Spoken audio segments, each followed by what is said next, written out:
आज हम बात करेंगे स्थानीय स्वशासन के बारे में। स्थानीय स्वशासन शब्द, इसका हम शाब्दिक अर्थ सबसे पहले समझेंगे कि स्थानीय स्वशासन का शाब्दिक अर्थ क्या होता है। यहाँ पर स्थानीय प्लस स्वशासन लिखा गया है। स्थानीय का मतलब होता है रीजनल, क्षेत्रीय, अपने ही क्षेत्र के वो भूभाग जहाँ पर लोग रहते हैं। किसी भी ग्रामीण क्षेत्र हो गया या शहरी क्षेत्र हो गया, दोनों चीज़ों का अलग अलग प्रावधान किया गया है। स्व मतलब होता है स्वयं और शासन मतलब होता है गवर्नेंस, शासन करना। स्थानीय क्षेत्र पर स्वयं शासन करना, जहाँ पर रहने वाली जो जनता होती है, किसी स्थानीय जो स्थान विशेष होता है वहाँ पर रहने वाली जनता जब खुद शासन करती है तो ऐसे शब्दों को स्थानीय स्वशासन की संज्ञा देते हैं। यहाँ पर है स्थानीय स्वशासन। इसका सबसे पहले हम हिस्टोरिकल बैकग्राउंड समझेंगे, ऐतिहासिक पृष्ठभूमि कि ये कहाँ से स्टार्ट हुआ स्थानीय स्वशासन शब्द और कहाँ से और आज के ज़माने में कहाँ तक इसका डेवलपमेंट किया गया, कौन कौन सी स्कीम गवर्नमेंट ऑफ इंडिया ने चलाया, या before to get the freedom of India, Bharat को स्वतंत्रता के बिफोर कितना डेवलपमेंट किया गया स्थानीय स्वशासन में, ये भारत को स्वतंत्रता प्राप्ति के बाद इसमें क्या क्या लिमिटेशंस थे, क्या क्या बॉन्डिंग्स थी, या क्या क्या डेवलपमेंट के प्रोविजंस थे, इसको गवर्नमेंट ऑफ इंडिया ने इसको अच्छे तरीके से काम करने का प्रयत्न किया, उसी के बारे में आज डिस्कस करेंगे। इसका सबसे पहले हम 1870 की बात करें, लॉर्ड मेयो, इन्होंने नगर पंचायत के गठन का प्रावधान प्रशस्त किया था, जिसमें इनका प्रमुख उद्देश्य था प्रशासनिक व्यवस्था को स्ट्रांग बनाना, to make strong the administrative system. प्रशासनिक व्यवस्था को स्ट्रांग बनाना इनका प्रमुख प्रोविजन था। किसका? Lord Mayo. 1870 में लॉर्ड मेयो का जो मेन मकसद था वो ये था प्रशासनिक व्यवस्था को स्ट्रांग बनाना। उसके बाद में ब्रिटिश कालखंड में 1880 से 1884 के दौरान पंचायती राज व्यवस्था के जो जनक माने गए वो लॉर्ड रिपन माने गए। लॉर्ड रिपन जो कि पंचायती राज व्यवस्था के जनक थे 1880 से 1884 के दौरान। उसके बाद पढ़ेंगे स्थानीय स्वशासन। जैसा कि हमने शाब्दिक अर्थ इसका पहले इसके बारे में बात हो चुकी है। इसके दो प्रमुख पार्ट हैं। पहला है स्थानीय स्तर पर लोगों को शासन का भागीदार बनाना। जो लोग स्थानीय स्तर पर निवास करते हैं उन्हीं को गवर्नेंस में पार्टिसिपेट करना। किसी दूसरे व्यक्ति को नहीं। किसी ग्राम पंचायत में कोई व्यक्ति अगर निवास करता है तो इन्हें वही ग्राम पंचायत में निवास करने वाला वही व्यक्ति उसी ग्राम पंचायत में इलेक्शन लड़ सकता है। ग्राम पंचायत में 3 लेवल त्रिस्तरीय पंचायती राज व्यवस्था, उसके बारे में बताएंगे। इसमें ग्राम पंचायत, प्रखंड या ब्लॉक और जिला स्तर, जिसको डिस्ट्रिक्ट काउंसिल, जिला परिषद या डिस्ट्रिक्ट लेवल जिला स्तर की बात करते हैं। तो इसमें दो प्रमुख चीज़ें थी। एक था स्थानीय स्तर पर लोगों को शासन का भागीदार बनाना, दूसरा था लोकतांत्रिक विकेंद्रीकरण को सुनिश्चित करना। To identify the democratic decentralization is the second option, और पहला था स्थानीय स्तर पर लोगों को शासन का भागीदार बनाना। To make people participate in स्थानीय स्तर, रीजनल लेवल पर लोगों को स्थानीय स्तर पर शासन का भागीदार बनाना। स्वतंत्रता के बाद पंचायती राज व्यवस्था में क्या क्या चेंजेस आए? ग्राम स्वराज की अवधारणा की मांग महात्मा गांधी ने की। कॉन्स्टिट्यूशन असेंबली के मेंबर नहीं होते हुए भी इसकी मांग रखने वाले व्यक्ति थे गांधी जी।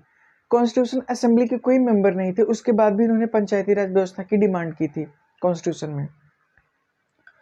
और जो दो व्यक्ति थे जिन्होंने इसका डिमांड भी किया था और गांधी जी की आइडियोलॉजी से प्रभावित भी थे, उनका नाम है श्री मन्नारायण अग्रवाल और जेसी कुमारप्पा। ये दो ऐसे व्यक्ति थे जो गांधी जी की आइडियोलॉजी को फॉलो करते थे, गांधी जी की विचारधारा से प्रेरित थे।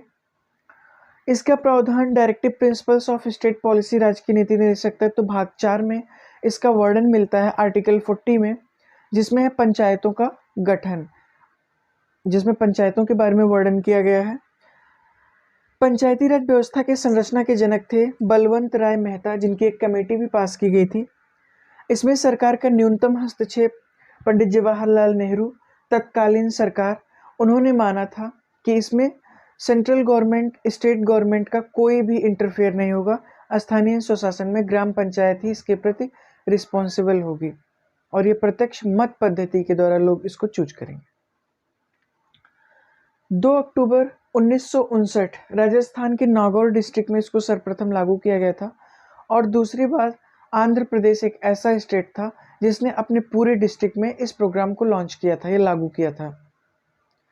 ऐसा प्रश्न बन सकता है कि पहला कौन सा जिला था जहां पर पंचायती राज व्यवस्था या स्थानीय स्वशासन को लागू किया गया था? तो नागौर डिस्ट्रिक्ट था।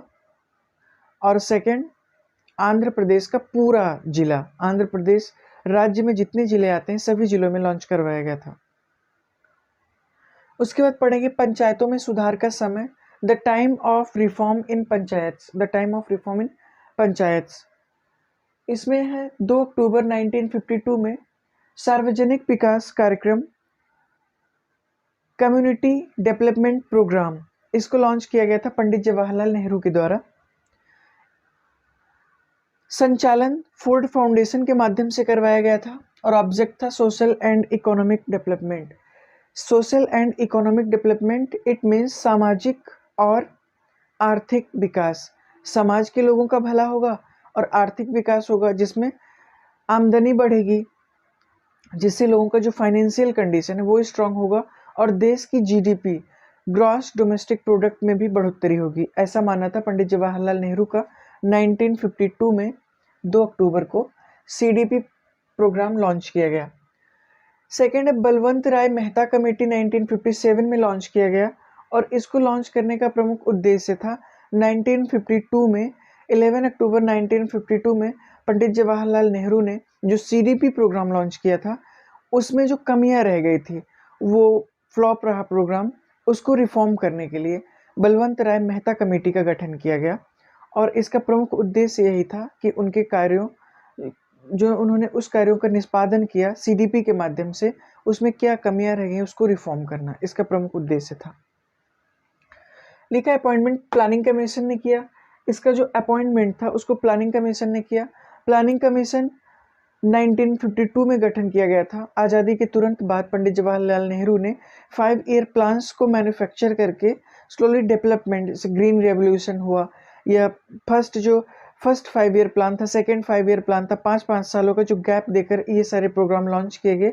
उसका प्रमुख उद्देश्य था कि हरित क्रांति को बढ़ावा देना, पीली क्रांति को बढ़ावा देना, जिसमें तिलहन उत्पादन पर जोर दिया गया। हरित क्रांति में व्हीट प्रोडक्शन, राइस प्रोडक्शन, इन सब चीज़ों के खाद्यान्न जो थे इस प्रोडक्शन को ग्रोथ करने के लिए गवर्नमेंट ऑफ इंडिया ने काफ़ी प्रयास किया, क्योंकि उस समय एग्रीकल्चरल जो सिस्टम था, एग्रीकल्चरल काफ़ी बेनिफिट नहीं हो रहा था, फर्टिलाइजर्स का उपयोग नहीं हो पा रहा था। आज़ादी के तुरंत बाद काफ़ी जीडीपी में भी प्रॉब्लम थी, फाइनेंशियल कंडीशन में प्रॉब्लम थी, फार्मर्स काफ़ी अच्छे से खेती नहीं कर पा रहे थे, जिसके कारण भारत में खाद्यान्न का संकट उत्पन्न हो गया था।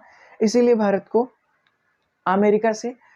अमेरिका से भारत को व्हीट, गेहूं मंगवाना पड़ा था और उन्होंने काफ़ी बैड तरीके का गेहूं यहाँ अपने इंडिया में भेजा था। इसीलिए गवर्नमेंट ने 5 ईयर प्लान के माध्यम से खाद्यान्न प्रोडक्शन को बढ़ाने के लिए प्रावधान किया। यहाँ पर अपॉइंटमेंट था planning commission. Object of appointment सार्वजनिक विकास कार्यक्रम की विफलता जानने के लिए, because it does not be success, इसको सफलता नहीं मिली थी, इसीलिए बलवंत राय मेहता समिति को लॉन्च किया गया। इसकी सिफारिशें थी त्रिस्तरीय पंचायती राज व्यवस्था, जैसा कि मैंने पहले बताया, ग्राम पंचायत, प्रखंड या ब्लॉक, और तीसरा था जिला स्तर या जिला परिषद, डिस्ट्रिक्ट काउंसिल। इन 3 चीज़ों को लागू करवाना, जैसा कि मॉडर्न आधुनिक युग में भी ये चीज़ें चलती हैं।